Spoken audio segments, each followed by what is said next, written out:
SA 240. The auditor's responsibilities relating to fraud in an audit of financial statements. Now, scope of this essay. This standard on auditing deals with auditor's responsibilities relating to fraud in an audit of financial statements. Objectives of this essay. The objectives of the auditor are to identify and assess the risk of material misstatement in the financial statements due to fraud, to obtain sufficient appropriate audit evidence about the assessed risk of material misstatement due to fraud through designing, implementing appropriate responses, and to respond appropriately to identified or suspected fraud. Definitions. Fraud: an intentional act by one or more individuals among management, TCWG, employees, or third parties involving the use of deception or to obtain an unjust or illegal advantage. Now, fraud risk factors: events or conditions that indicates an incentive or pressure to commit fraud or provide an opportunity to commit fraud. Responsibility for the prevention and detection of fraud. The primary responsibility for prevention and detection of fraud rests with both TCWG of the entity and management. Management and TCWG should place a strong emphasis on fraud prevention, that is internal control. This involves a commitment to creating a culture of honesty and ethical behavior. What are the responsibilities of the auditor? An auditor is responsible for obtaining reasonable assurance that the financial statements taken as a whole are free from material misstatements. As described in Essay 200, due to inherent limitation of an audit, there is an unavoidable risk that some material misstatement of the financial statements will not be detected even though the audit is properly planned and performed in accordance with essays. The risk of not detecting a material misstatement resulting from fraud is higher than the risk of not detecting one resulting from error. This is because fraud may involve carefully organized schemes designed to conceal it. It is difficult for the auditor to determine whether the misstatements in judgment areas such as accounting estimates are caused by fraud or error. The risk of the auditor not detecting a material misstatement resulting from management fraud is greater than for an employee fraud, as management can manipulate accounting records. The auditor is responsible for maintaining an attitude of professional skepticism throughout the audit.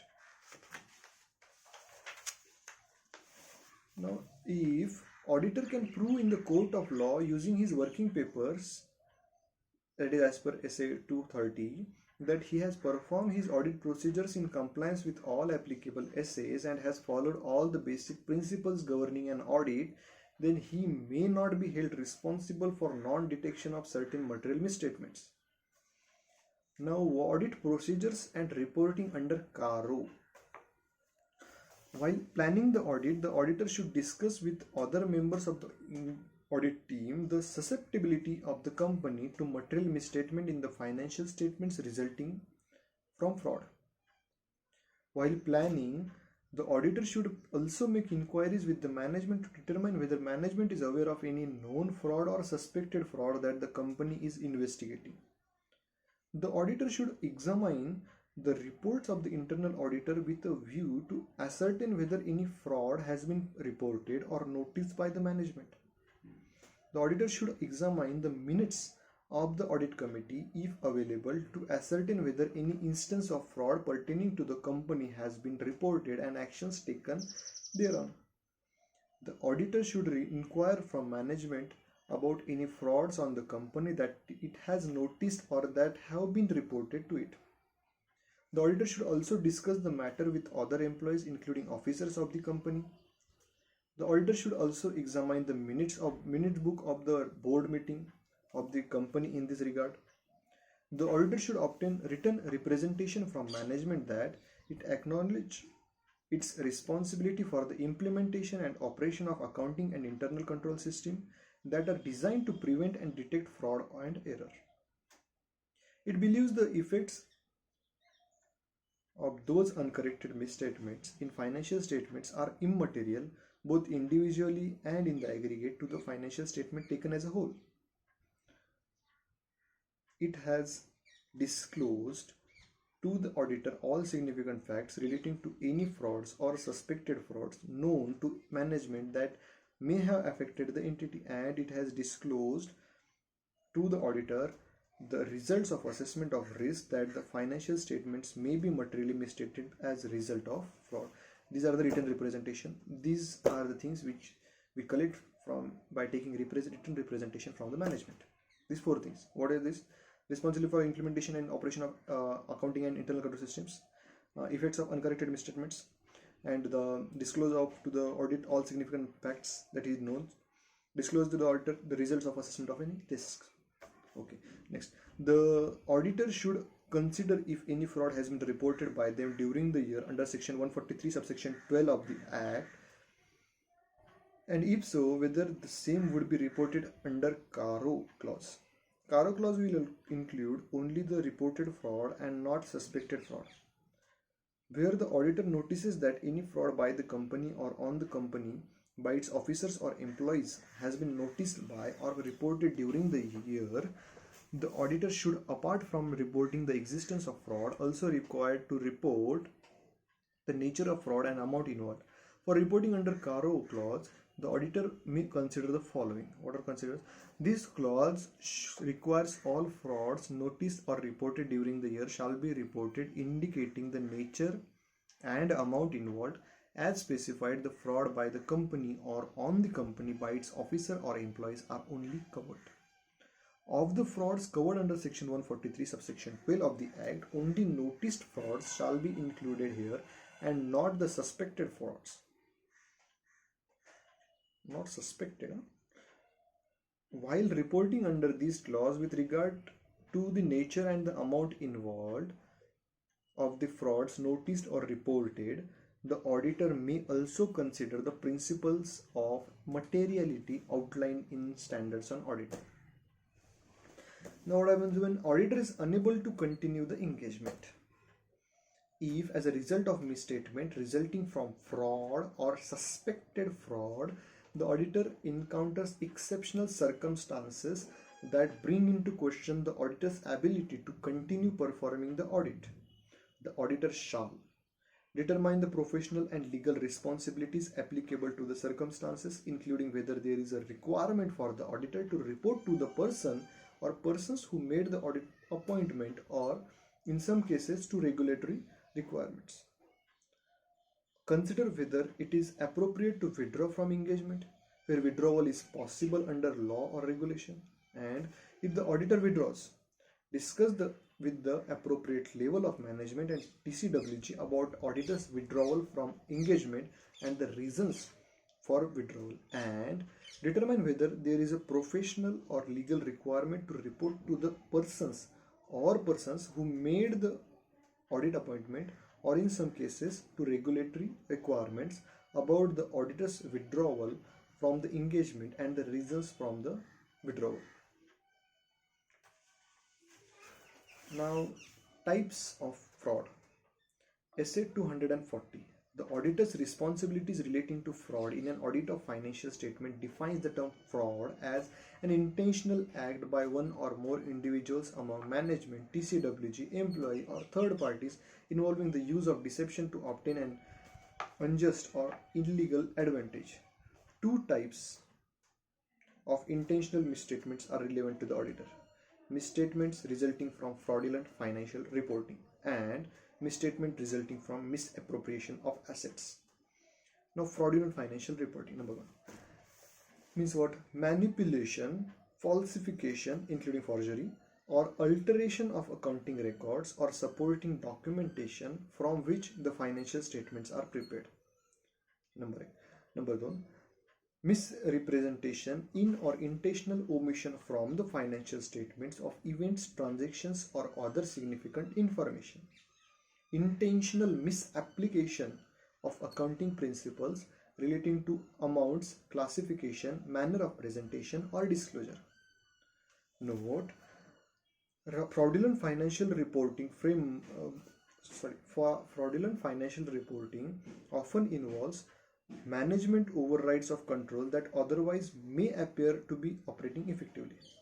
Fraud can be committed by management overriding controls using such techniques as recording fictitious journal entries, particular to close at particularly close to the end of accounting period to manipulate operating results or achieve other objectives, inappropriately adjusting assumptions or changing judgments used to estimate account balances, omitting, advancing, or delaying recognition in the financial statements of events and transactions that have occurred during the reporting period, concealing or not disclosing facts that could affect the amounts recorded in the financial statements, engaging in complex transactions that are structured to misrepresent the financial position or financial performance of the entity, altering records and terms related to significant and unusual transactions.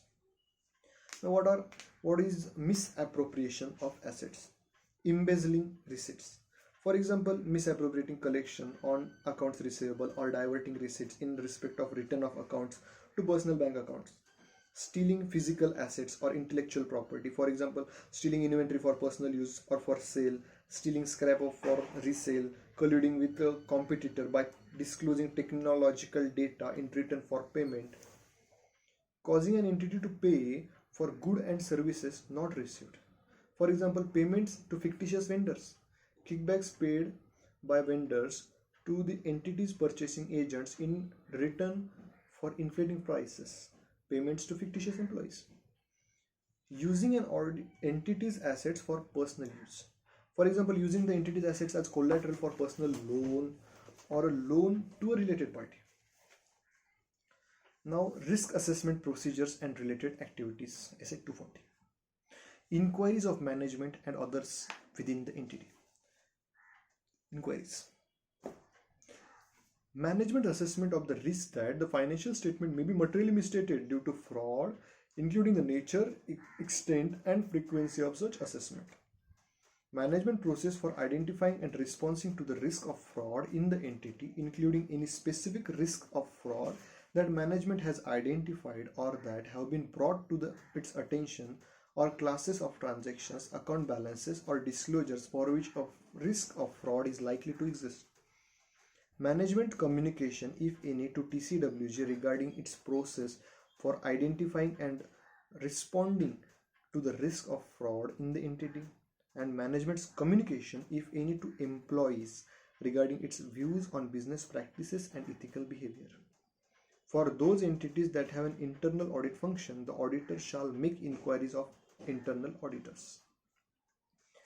Now, inquiring with TCWG. He shall obtain an understanding of how TCWG supervise management's process.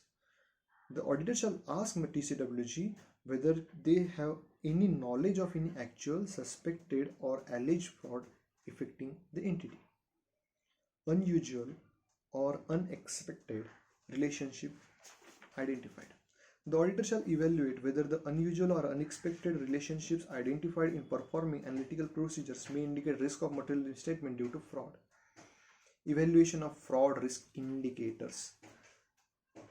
The auditor shall evaluate whether the information obtained from the other risk assessment procedures and related activities performed indicates that one or more fraud risk factors are present.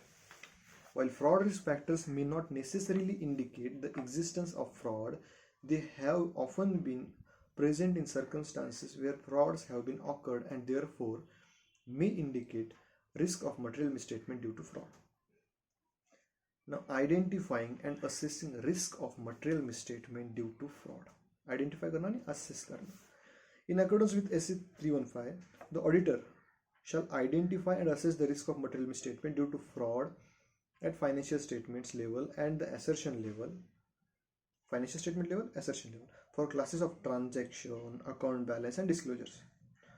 The auditor shall, based on presumption that there are risk of fraud in revenue recognition, evaluates which type of revenue transactions or assertions give rise to such risk. The auditor shall treat those assessed risk of material misstatement due to fraud as significant risk, and accordingly, to the extent not already done so, the auditor shall obtain an understanding of the entity's related controls, including control activities relevant to such risks. Now response to assist risk of material misstatement due to fraud. Now we are providing responses of assist risk of material misstatement due to fraud. Overall response. What are the overall response? Determine overall responses to address the assessed risk of material misstatement due to fraud at the financial statement level. The auditor shall assign and supervise personnel.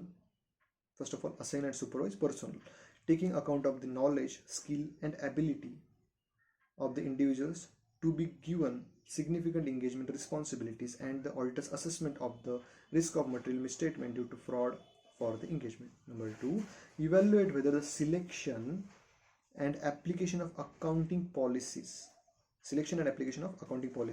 by the entity, particularly those related to subjective measurements and complex transactions, may be indicative of fraudulent financial reporting resulting from management's effort to manage earnings, and incorporate an element of unpredictability in selection of nature, timing, and extent of audit procedures. Now, audit procedures responsive to assess risk of material mistake due to fraud at assertion level. In accordance with SA 330, the auditor shall design and perform further audit procedures whose nature, timing, and extent are responsive to the assessed risk of material misstatement due to fraud at the assertion level. Now, fraud risk factors. This is not actually important, so done.